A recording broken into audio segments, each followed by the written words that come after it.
Notification आया हुआ है। जिन लोगों की अच्छी खासी हाइट है, एज है, इसके अंतर्गत आते हैं तो उनको तैयारी बिल्कुल जम के करना चाहिए। और एमआरटी कोचिंग आपके लिए हमेशा तत्पर है इस चीज को कराने के लिए, ऑफलाइन और ऑनलाइन भी तैयार है। तो एक बार आपके लिए लंबी वैकेंसी है, थोड़ा सा इसकी डिटेल को समझिएगा। हेलो नमस्कार दोस्तों, जैसा कि आप जानते होंगे एसएससी जीडी की बहुत ही बड़ी भर्ती आ चुकी है। तो एक बार आप लोग को थोड़ा सा समझाएंगे। नोटिफिकेशन आया हुआ है, जिन लोगों की अच्छी खासी हाइट है, एज है, इसके अंतर्गत आते हैं तो उनको तैयारी बिल्कुल जम के करना चाहिए। और एमआरटी कोचिंग आपके लिए हमेशा तत्पर है इस चीज को कराने के लिए, ऑफलाइन और ऑनलाइन भी तैयार है। तो एक बार आपके लिए लंबी वैकेंसी है, थोड़ा सा इसकी डिटेल को समझिएगा। सबसे पहले भारत सरकार कर्मचारी चयन आयोग ये कराता है, तो ध्यान रखिएगा। यहाँ पर शुरुआत यहाँ से होती है। इसका डेट का फॉर्म आ चुका है, कब से शुरुआत है तो ध्यान रखिएगा। ये 5/9/2024 से क्या है भरा जा रहा है, और 14/10/2024 इसकी क्या है लास्ट डेट है। यानी कब तक, तो 5/9/2024 से 14/10/2024 तक ये फॉर्म भरा जाएगा।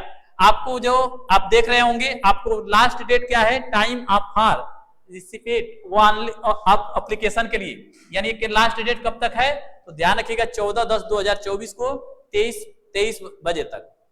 अगली बात आती है कि फीस आपको कब तक पेमेंट करना है, तो ध्यान रखिएगा 15/10/2024 तक आपको दिया हुआ है, एक दिन एक्स्ट्रा दिया हुआ है। इतने तक क्या है आप फीस को जमा कर सकते हैं। आपको और क्या है, करेक्शन अगर आपको करना होगा तो ध्यान रखिएगा, आपको करेक्शन की डेट दी हुई है 5/11/2024 से कितने 7/11/2024, यानी 2 दिन का क्या है ये मोहलत दिया है आपको, क्या है यदि किसी प्रकार का करेक्शन करना होगा।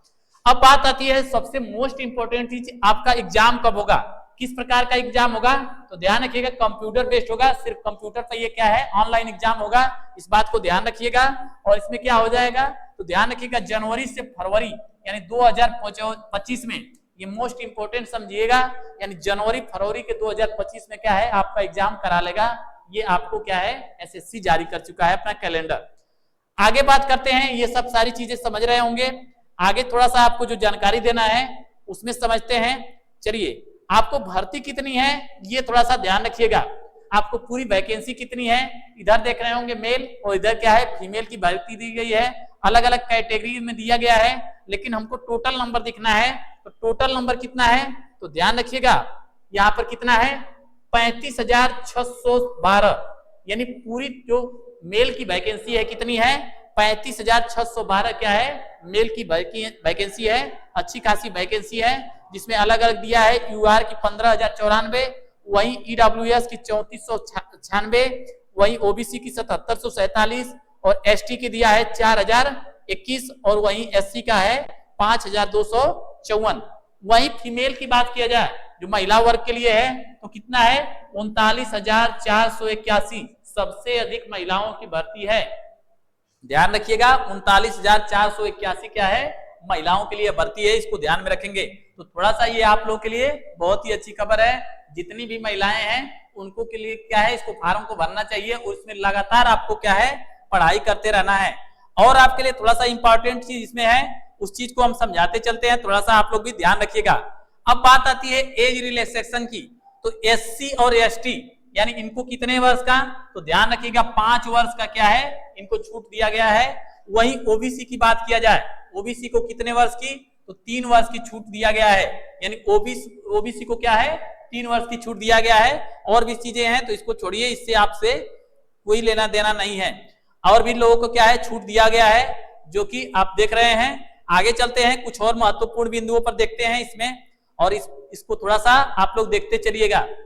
आगे चलें, चलिए इस फार्म को आप लोग एकदम ईमानदारी से भरिए, और इस पर क्या है आपको पेपर देने की कोशिश करें।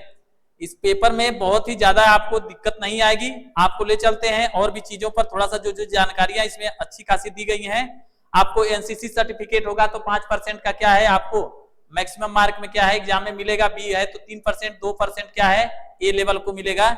इसको भी थोड़ा सा ध्यान में रखना है। आगे आते हैं, आगे थोड़ा सा इस बात को ध्यान में रखिएगा। ये क्या है आपको नोटिफिकेशन में डला दिया जाएगा इसको थोड़ा सा, लेकिन थोड़ा सा मुझे कुछ समझाना है, इसी को समझाते चलते हैं। जो मेन पॉइंट है, मेन पॉइंट को हम लोग को समझाते चलना है। चलिए देखते हैं आगे क्या दिया हुआ है, आगे चलते हैं।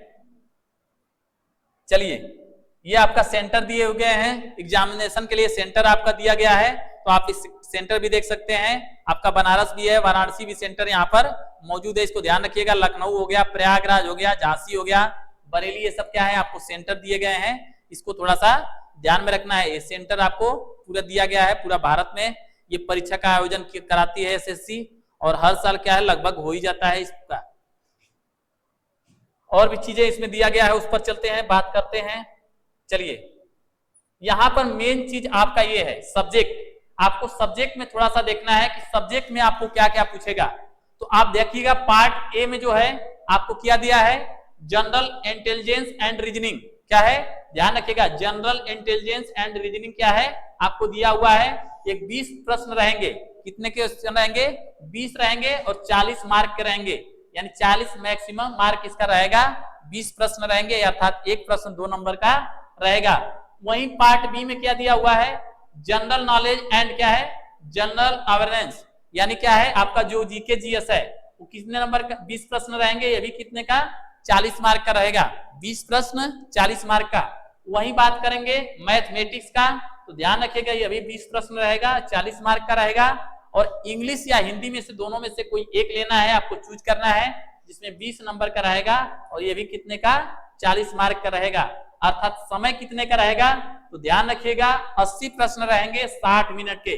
ये आपको इंपॉर्टेंट बनाएगा, क्योंकि आपको तेज करना है, यानी आपको प्रश्नों को क्या है तेज करेंगे, यानी 60 मिनट में आपको 80 प्रश्न करने होंगे। तो ये आपको तेज रखना होगा, इसके लिए क्या है समय को मैथमेटिक्स में बचाना होगा, तब ये संभव होगा। तो इसको भी थोड़ा सा ध्यान में रखिएगा। आगे चलते हैं, आगे कुछ बिंदुओं पर बात करते हैं। इसमें आगे भी थोड़ा सा देख लिया जाए। ये बताया हुआ है कि जनरल इंटेलिजेंस में क्या क्या आपको आएगा, सब दिया हुआ है। जीके में आपको देख रहे होंगे, जनरल नॉलेज में इसमें सब दिया हुआ है कि क्या क्या आपको इसमें देगा। और मैथमेटिक्स का भी बात किया हुआ है, और हिंदी में भी और इंग्लिश में भी इसको बात किया गया है। अब थोड़ा सा और आते हैं, यहाँ पर आपको दे दिया है, आप इसके बाद परीक्षा क्वालिफाई करते हैं तो इसके बाद क्या होता है कि 5 यानी मेल के लिए 5 किलोमीटर कितने में, तो 24 मिनट में, यानी 5 किलोमीटर 24 मिनट में दौड़ लगानी है। और वहीं बात किया जाए कितने में, तो ध्यान रखिएगा फीमेल के लिए 1.6 किलोमीटर, इनको 8.5 मिनट में क्या है इस दौड़ को पूरी करनी है। इसको थोड़ा सा ध्यान में रखिएगा, ये आपकी क्या है रेस है, इसको पूरा करना है। आगे चलिए इस बात को थोड़ा सा ध्यान रखेंगे। आपकी हाइट कितनी होनी चाहिए, तो ध्यान रखिएगा मेल जो है उनकी हाइट की कम से कम 1.70 होनी चाहिए। ध्यान रखिएगा ये 1 से 70 कम से वाले ना भरेंगे, इसको थोड़ा सा ध्यान रखिएगा। कम से कम 1.70 क्या है आपकी हाइट होनी चाहिए। फीमेल की 1.57 होनी चाहिए। फीमेल की कितनी होनी चाहिए, 1.57 कम से कम हाइट होनी चाहिए। दोनों लोग तभी भरेंगे जब इसको क्या है इससे पार होंगे तब भर सकते हैं, उनके लिए सही रहेगा। इस बात को थोड़ा सा ध्यान रखिएगा। और यहाँ पर शेड्यूल दिया हुआ है, all candidates belong to schedule, इसका अलग अलग क्या है उनका दिया हुआ है, तो इसको थोड़ा सा आप लोग हाइट देख लीजिएगा। लेकिन आपके क्या है हाइट कम से कम 70 मेल के लिए, और फीमेल के लिए कितना, तो ध्यान ये 1.57 होना चाहिए। इतनी बात को ध्यान रखेंगे। चलिए इस बात को ध्यान रखिएगा। ये जो मोस्ट इंपॉर्टेंट बिंदु हैं उस पर हमने बात कर लिया है लगभग। क्या है आपको और सब सारी चीजें इसमें ज्यादा नहीं है, ये क्या है आपको डाल दिया जाएगा, आप इसको जरूर पढ़ लीजिएगा। लेकिन फिलहाल ध्यान रखिएगा आपको अच्छी खासी वैकेंसी है जो कि आपको दिया गया है दोनों के लिए, फीमेल और मेल दोनों के लिए। तो थोड़ा सा जम के आप क्या है तैयारी करें। एमआरटी कोचिंग आपके लिए हमेशा तत्पर है और इसको क्या है कराएगी इसको तैयारी को, तो इसको भी थोड़ा सा ध्यान में रखिए। और आप लोग निरंतर पढ़ाई निरंतर करिए, हम लोग भी अपना अलग अलग तरीके से इसको क्या है तैयार कराएंगे, और आप लोग भी बिल्कुल साथ देंगे तो अच्छे तरीके से इसको तैयार किया जाएगा। जनवरी और फरवरी इसका क्या है टारगेट है। तो इस समय भी ज्यादा नहीं है, देखने को तो समय ऐसे लगेगा कि बहुत समय है, लेकिन समय भी ज्यादा नहीं है। आपको पढ़ाई करेंगे तब समझ में आएगा कि कितना कम समय है। तो तेजी के साथ अगर पढ़ाई करना है तो एमआरटी कोचिंग कैंपस आपके लिए हमेशा तत्पर है। चलिए अपना ध्यान रखिएगा और अच्छे से पढ़ाई करते रहिए। Okay bye, thank you.